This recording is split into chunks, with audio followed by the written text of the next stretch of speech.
scream, scream with me. Moments like this never last. So I want to start this video off with a story. When I was slightly poorer, I qualified for what we call here in the States SNAP benefits. It's a form of federal welfare specifically for food. You probably know it as food stamps, which is what it was called when I was a kid.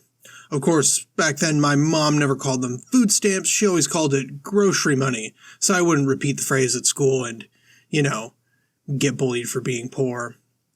But that was a long time ago. The story I want to tell was only about 6 or some odd years ago. My fiancé and I had just started renting a house together with another couple, and if you've ever moved while also hovering around the poverty line, you'll understand how truly expensive moving is. Fortunately, we do have some small scraps of a safety net in my country, so we all went down to the DSHS office and applied for our EBT cards. So, being all pretty broke, we all qualified, and after a 1 to 2 hour wait and a 15-minute interview, we walked out the door that day with $200 a month each for food. See? Breadlines aren't so bad. Naturally, we went and bought more food than we could actually stuff in our refrigerator since it was pretty much completely empty before this. And I gotta say, that feeling of going from having to skip lunch to save money to just not having to worry about how I'm going to eat for the foreseeable future has really stuck with me. We didn't all feel the same, though. See, we had to convince my friend's then girlfriend, who is a lot more small c conservative than basically everyone is willing to admit, to go get SNAP benefits in the first place, and as we filled our fridge and cupboard, she expressed some trepidation. She declared that she wasn't going to renew her benefits when the 6 months were up. She even said she intended to use hers as little as possible. In the name of domestic bliss, I didn't really put up much of an argument other than, well, fuck that, I'm using this shit. She said she didn't want to come to rely on these benefits and that she wasn't fully convinced we needed them. I responded that everyone needs food and that I could see no good reason why everyone, regardless of income, shouldn't receive SNAP benefits. She claimed, more or less, that if people didn't have to work for their food, then they'd have less incentive to work. Now, this was during the Obama years, which was a great period of political complacency for me, so I wasn't as equipped as I am now to argue the point and, domestic bliss and all that shit. Besides, we did actually have more grocery money than we could use.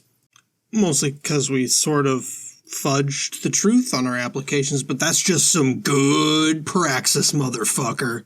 But at any rate, we agreed to disagree. No synthesis to be had here. Her assertion was, of course, wrong. What she was advocating was a sort of individual form of profit motivation. The logic goes that people need to eat to live and they need to work to eat, so if they are able to simply eat and live without that middle step, what incentive would they have to work?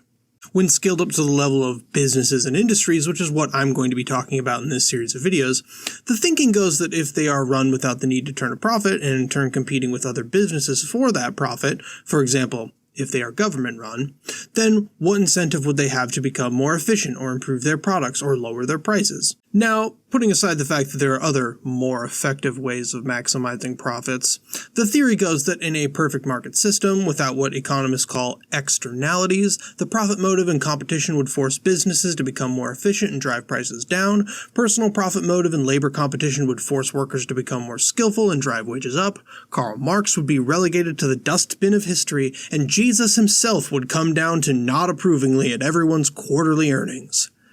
Basically, this is a libertarian fantasy world. Those externalities I talked about, well, climate change is an externality, political unrest is an externality, workers getting sick is an externality, resource depletion is an externality, species extinction is an externality, and none of these things are going to disappear even if we manage to create a perfectly balanced market free of monopolies. Which we won't. But my former roommate wasn't advocating for laissez-faire capitalism, she was making a sort of this is what human nature is argument. So how do we know her assumption was wrong? Well, one of the best examples of how profit motivation isn't necessary to produce the best result or incentivize people to work is right in front of me, right now. I did most of the research for this video, where I start basically all my research on Wikipedia, an encyclopedia that is so unfathomably better than every other one in the world that people will go to the library, walk past the encyclopedias to get on the internet to use Wikipedia. And as we all know, Wikipedia is free. Unless they have one of those banners up asking you for $3, and you know you should, but like... And Wikipedia isn't just free. The vast majority of the work done on that website is done by volunteer editors. You see this guy, Stephen Pruitt? He's made nearly 3 million edits on Wikipedia. He's edited 1/3 of all 5.7 million English language Wikipedia pages, and no one has paid him a thin red dime. It is virtually guaranteed that you have benefited from his labor he performed not because the threat of starvation was hanging over his head, but because he just wanted to.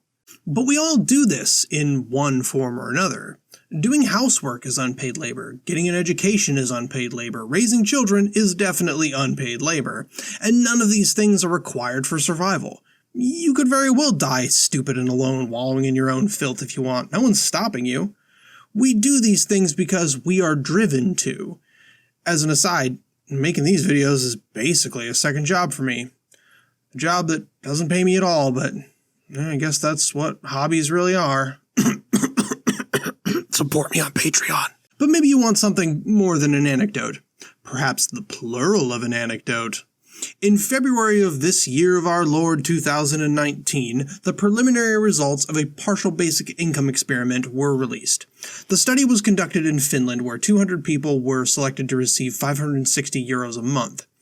Now, the study is still ongoing, so it's only a year's worth of data, but so far the test group hasn't worked any less than the control group, and according to their survey data, the test group has more confidence in the future and their financial situation, they feel healthier and less stressed, and they even trust other people in the legal system more.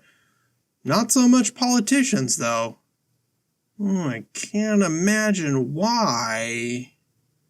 And yes, this is a relatively small study, and these are only preliminary results, but other studies have come to similar conclusions. Most notably the Mincome experiment in the 70s in Canada, which found that the only people who worked less in any significant numbers were new mothers and young men who focused on school instead of working. So, they were working, just not in a way that we consider to be working. Now, this experiment was never completed because it was dropped like a sack of bricks when, surprise, surprise, a conservative government came to power, but the data exists and others have gone over it. Canada was going to do another big basic income experiment, but for some reason the residents of Ontario elected Doug Ford and he killed that shit quick. I mean, did they not remember his brother, who famously smoked crack as the mayor of Toronto and just didn't give a fuck? I just want to take a moment here and apologize for all the times that I laughed at Rob Ford. I used to think he was hilarious. That is until my country elected an embarrassing dipshit we couldn't get rid of. Kinda gives you some perspective. So to all the people of Toronto and Canada as a whole, I'm sorry. But I haven't gone yang gang, and I'm not here to advocate for UBI. I definitely have criticisms of it. What I'm trying to establish is that this idea that people will work less the less they have to is not really backed up by the evidence. If you have evidence to the contrary, bring it on, but if at any point in this series you want to just comment that the profit motive is human nature or common sense, I'll either respond with facts don't care about your feelings, or no you, depending on how smooth I think your brain is. And with that out of the way, I want to state that I fundamentally believe that human needs should never be subject to market forces. The industries and institutions I'm going to talk about in these videos should be founded on the principle of fulfilling human needs as opposed to enriching an elite few. The ideas of competition, supply and demand, each of us being our own individual rational actor who will invariably make choices in our best interest break down when we are deprived of what we need. And so long as an industry is focused on profits first and seeing to the needs of society second at best, it will never truly succeed in fulfilling those needs. A big assertion, I know, but I'll demonstrate it. And before we start, I just want to clarify that what I am proposing is, in my opinion, the bare minimum for achieving something approaching a just society. These things can be done right now, but in the long run, I would argue that much more needs to be done to break down the power of global capital. Just wanted to head off anyone who wants to call me a milquetoast social democrat. Who am I kidding? Someone's gonna. Ooh, baby. baby, when you cry, your face is momentary. Well, if we're going to talk about fulfilling basic needs, we may as well start at the most basic. Good old H2O. It's absolutely the most essential thing that we can be deprived of, and many people around the world are, right now. According to the United Nations World Water Development Report released in March of this year of our Lord 2019, 2 billion people live in countries that experience water stress, and 4 billion people experience severe water scarcity at least 1 month out of the year. It also states that this will increase as climate change gets worse and the demand for water increases 20 to 30% by 2050. Now, the map from this report only covers physical water stress, and as they note, physical water stress does not take account of economic water scarcity, where access to water is not limited as a result of the amount of existent water sources themselves, but by a lack of infrastructure to collect, transport, and treat water for human purposes. For that map, we'll have to go back to the 2012 World Water Development Report here.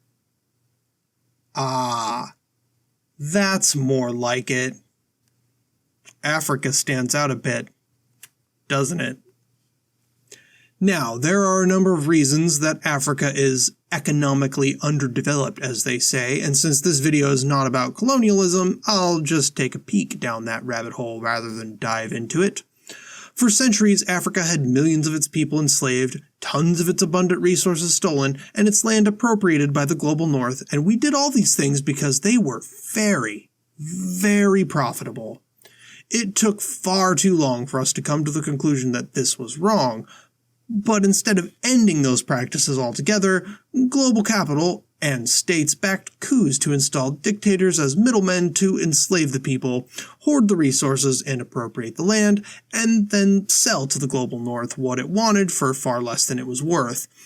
Less profitable, but better optics, and you get to point at the goon you installed there and blame all the problems in the region on them, and by extension, the people who don't rise up and topple the regime. Must just be something wrong with these brown people. And here's the kicker. Solving this problem of economic water scarcity is not difficult or expensive. There are many simple systems of water treatment and distribution, and according to the aforementioned 2019 UN report, the benefits greatly outweigh the cost. No one outside these countries will pay that cost because, well, they won't profit from it. Only the people within those countries stand to benefit. Philanthropists will make some effort in this area, but only enough to make them not look like the dirty wealth hoarders that they are. Wealth that, by the way, came in large part out of Africa. Many tech companies would not exist without the minerals that can only be found in sub-Saharan Africa, such as coltan. These countries should have way more than enough wealth to create this infrastructure, but they don't. And in order to get the capital to enact this, these countries would have to go to the World Bank, which is problematic for reasons we'll touch on, but besides that, they are already quite indebted to them, despite that debt being accrued by the aforementioned goons in order to enrich themselves and the global north. So, one of the most resource-rich regions in the world has nothing, while all the wealth resulting from their labor has been taken by US-backed dictators and foreign billionaires who will only pay lip service to these problems and maybe throw a meager amount of money at it for some good press and a tax break, all because there is no profit to be made from this. I think it's pretty clear that this is not the way things should be at all. In this case, the case of an entire fucking continent, the pursuit of profit has produced a result that is the exact opposite of how things ought to be. But this isn't just a problem of the global south. Oh yeah, I'm gonna talk about Flint, because the theme of this video is black folks can't get clean water no matter what continent they're on. Letting people in Africa drink dangerous water is horrible, but the lack of incentive to do anything about it is clear. The people who could do something about it are unlikely to suffer consequences from not doing anything. However, letting possibly 63 million people who could potentially vote you out of office or pass legislation to regulate you out of existence seems kinda suicidal. Almost as if capitalism were eating itself or something. But let's talk specifically about Flint, because we should never stop talking about Flint. So first, let's recap what happened. In 2010, Michiganders elected this chucklefuck, Rick Snyder, as governor. He's a Republican who ran on the old gems of austerity and fiscal responsibility. On the same day as a Democrat was re-elected the mayor of Flint, said chucklefuck declared a state of financial emergency and appointed this chucklefuck as an emergency manager for the city. In 2014, all the chucklefucks decided that switching Flint's water source from the Detroit River and Lake Huron to the cheaper Flint River would save some bucks. The only problem was that Flint's infrastructure wasn't equipped to handle the untreated water from the new source. It wasn't long before people started to notice things were going wrong. The local General Motors plant refused to use the water due to how corrosive it was, so the city set them up on a different water line because, well, you gotta protect those profits. But the residents, of course, didn't get a different water line. In the next year, the water gave residents rashes, the city found dangerous chemicals in it, the city council voted to go back to the old water but were overruled by the chucklefucks, Aaron Brockovich threw some shade, the EPA discovered all kinds of things including lead were leaching into the water from the pipes, activists sued the city, the state health department found elevated lead levels in the residents, there was an outbreak of Legionnaire's disease that was covered up, Virginia Tech found elevated lead levels in the water, they switched back to the Detroit River, which was too little too late, and finally, over a year later, a state of emergency was declared. See, since the pipes were already corroded from the shitty water that everyone knew was shitty to begin with, you could pump the cleanest water through them and they would still leach lead and shit. So now, much of the water pipes in the city had to be replaced. I'm too lazy to find a current estimate of the cost of this, but it's safe to say that it's a lot more than whatever they thought they were going to save. And besides, who fucking cares how much it cost? People died.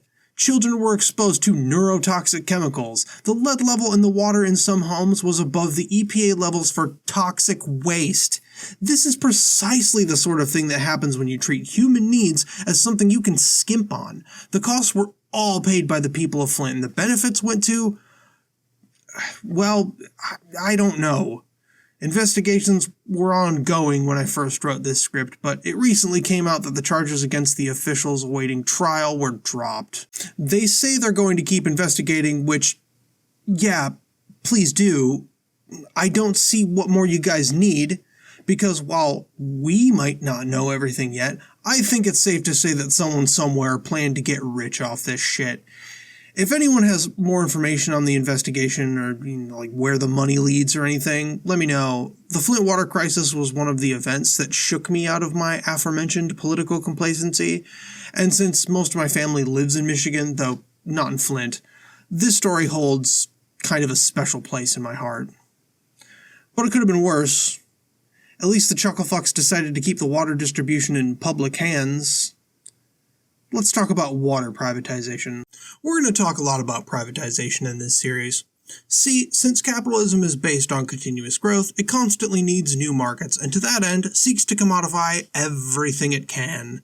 And capitalism is very good at coming up with creative ways of forming new markets, but the most tried and true method is to take things that are publicly owned and run and sell them off to be run privately. The typical formula for this, typical here in the old US of A at least, is quite simple. Step 1. Defund whatever institution you want to privatize. It's usually a good idea to do this gradually, because if you do it all at once, people might catch on that it was your plan all along to, Step 2, let it run like shit. This then pisses everyone off and helps convince them that government is not the solution to our problem. Government is the problem. Now people are more likely to be persuaded to Step 3. Sell said institution to a private entity who will promise to improve this shitty situation. But there's just one downside.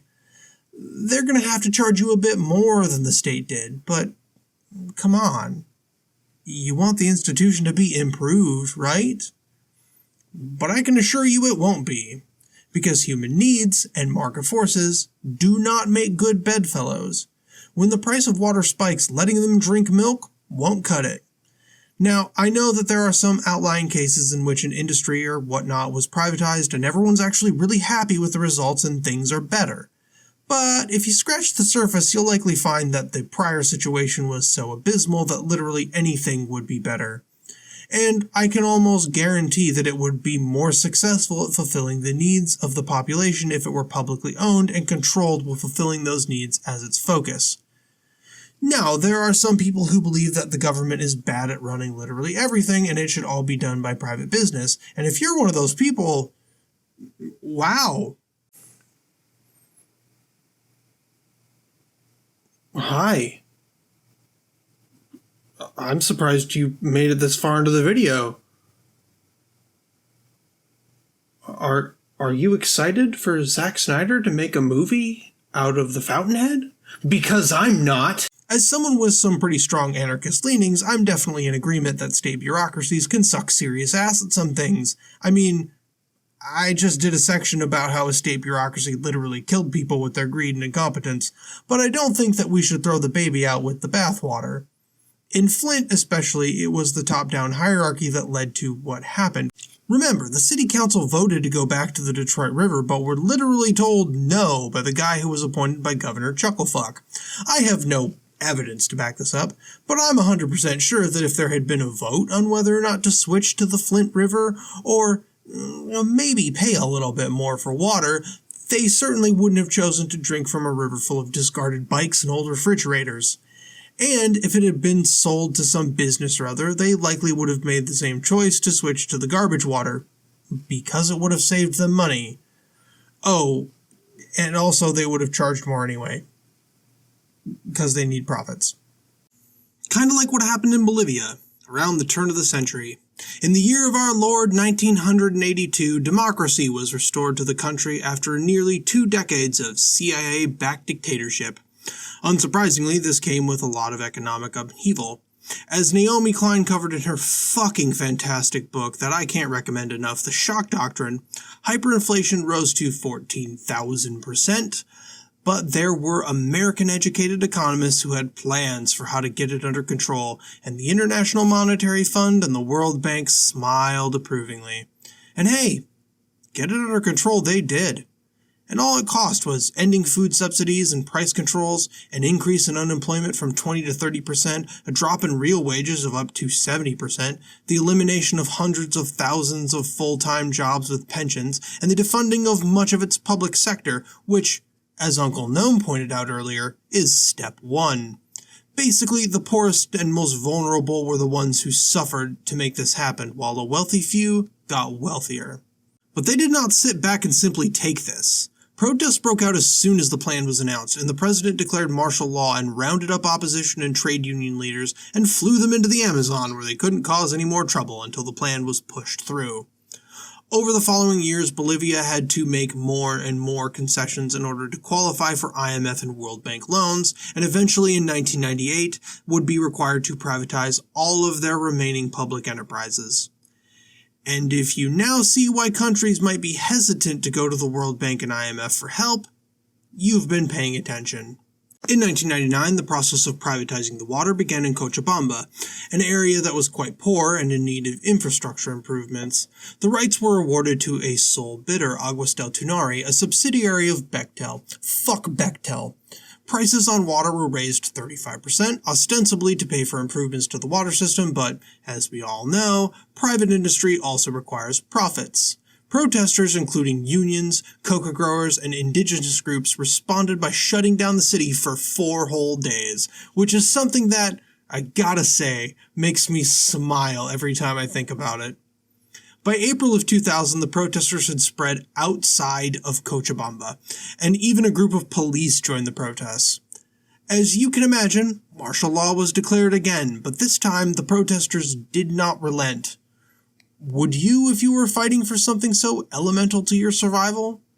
Eventually, a soldier opened fire on the protesters, killing Victor Hugo Daza, a 17-year-old boy. And if you know anything about cops, you won't be surprised to learn that not only did the soldier not face any consequences for this, he was actually promoted afterwards. However, in light of this event, the government relented and canceled the contract with Bechtel, handing control of the municipal water supply in Cochabamba to a community organization. This didn't solve all of Cochabamba's problems, though. Prices were returned to pre-privatization levels, but the area still faced that economic water scarcity that we talked about earlier. The residents of Cochabamba were able to force out a powerful corporation, but like much of the global south, they lack something essential under capitalism to improving infrastructure: capital. So, what am I ultimately proposing?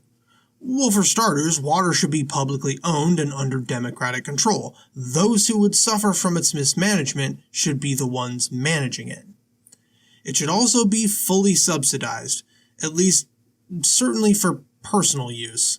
The president of the World Bank during the Bolivian Water Wars, James Wolfenson,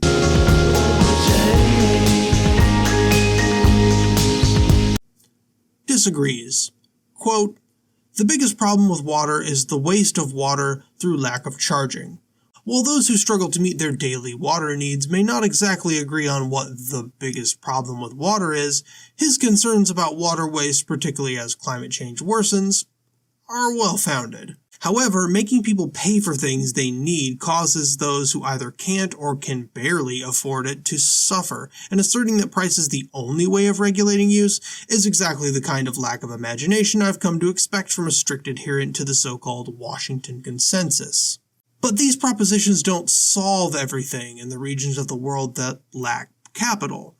Here in the US, for example, we have the option of taxing the shit out of billionaires to cover our water costs, and since we have the world reserve currency, at least for now, we don't have to go to the World Bank for loans.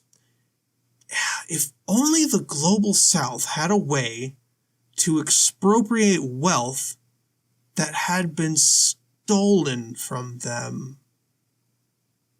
Yeah, I'm talking about reparations for colonialism. No country who suffered under the boot of the US, England, France, Spain, and others should have to scrape to survive while those countries continue to live fat off the spoils of their former and current colonial holdings. And before you start furiously typing that you never participated in colonialism, so why should you have to pay for it, I'm not fucking talking about you. Unless, of course, Jeff Bezos happens to be watching. Jeff, you're not off the hook, pal. There are people who have enough resources to last untold generations, who have more wealth than the GDPs of entire nations. What do you think is more important? That the folks in Cochabamba and sub-Saharan Africa have access to what they need to survive? Or that a few people get to have more money than they will need for countless fucking lifetimes? Reparations for colonialism, in addition to the democratization of water distribution, are two things that I believe are necessary for achieving something approaching a just society. Now, I know that some of you are going to notice that I didn't really touch on water depletion and waste, which must seem like I'm leaving out something very, very essential when we talk about water, but don't worry. I'll be covering that in the next episode of this series, which is going to deal with food, since the vast majority of water misuse is tied to agriculture. It's all very interconnected.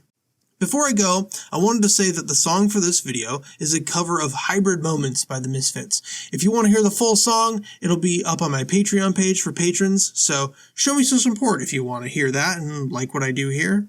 Fair warning, the lyrics of the song do contain some violent imagery, because you know, it's a Misfits song. So, like if you liked this, subscribe if you want to see more, and share if you know someone who doesn't understand the impacts of colonialism. Alright, I'm gonna roll a Star Wars D&D character. I'm thinking about playing a Doug. I kinda wanna fight someone with my feet.